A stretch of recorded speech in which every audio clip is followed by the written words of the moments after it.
just a bit of volatility. God, man, this thing's jumping like 5 points at a time. The bulls did pick it up on that little bit of a pulse lower, although for me, it didn't go down far enough. I wanted to go down below that previous nice bull bar up. Now the concern, if they go back down again, would be the wick on the top of this potential bear bar that will cause some issues. Of course, it's just a brand new 5-minute candle, lots of time. Nice little dip for the bulls to try to pick up the pulse. Looking for a continuation, pop back up towards the, likely the 55s to upper 50s into the 60s if they can get it going.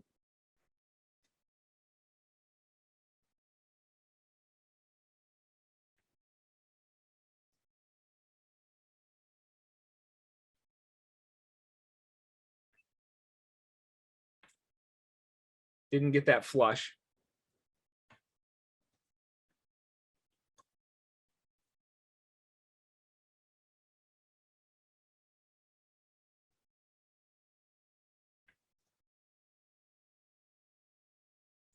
Secondary dip back down.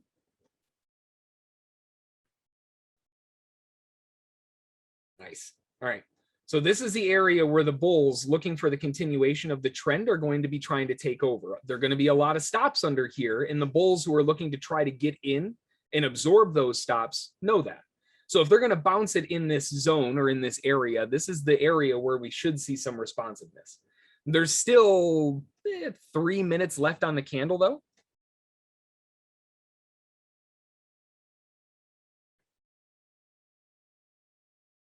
Extra pulse to the downside. We're digging down into that lower area. Remember, down towards the 700s. I know it's hard to see zoomed in this close, but if you zoom out a little bit further, this is that area of interest. Now, from this point, if they can't hold inside of here for that bullish return back up, then realistically, there's a chance that we have a larger drop lower towards the last volume point of interest in the 620s. So you've got to see the rotation back up sooner than later, and I'm going to start having to mitigate a little bit along the way. Luckily, though, the S&P is still open and still very ready to offer up some options.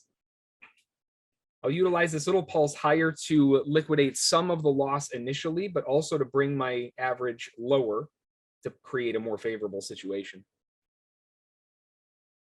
Now we should be able to look for the first objectives into like the 40s, with follow-throughs being at around a 3-to-1 at around 70.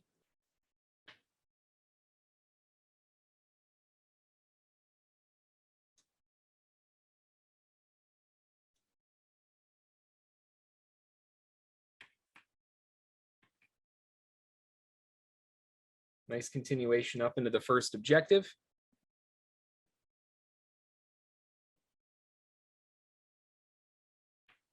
Secondary pulse. They've got to follow through. This is the earlier point where the long started building in the first place. If they can get through this, then we should be able to clear up to the 68s. There we go. Keep going. Keep going. Keep pushing. Go, go, go. Push through it. Ugh, all right, I'm going to jump ship there. Beautiful pulse back to the upside. I had to eat a little bit of a loss on the way down, but the rally back up easily took over for that. You know, we didn't quite make it up to the area that I wanted to go to, but close enough. I mean, I was looking for 68 to 70, and it went up to 63. Oh, okay. Now it goes up and finishes the job to 70. All right, fair enough. Rotten bugger.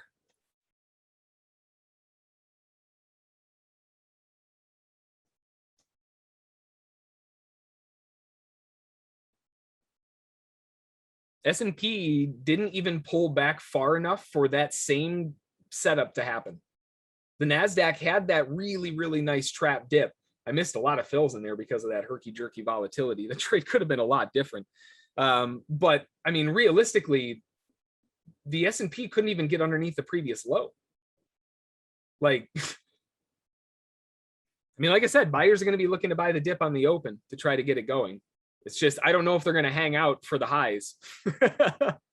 We'll see.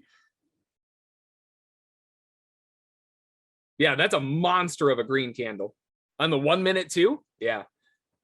That thing reversed off the lows like nobody's business.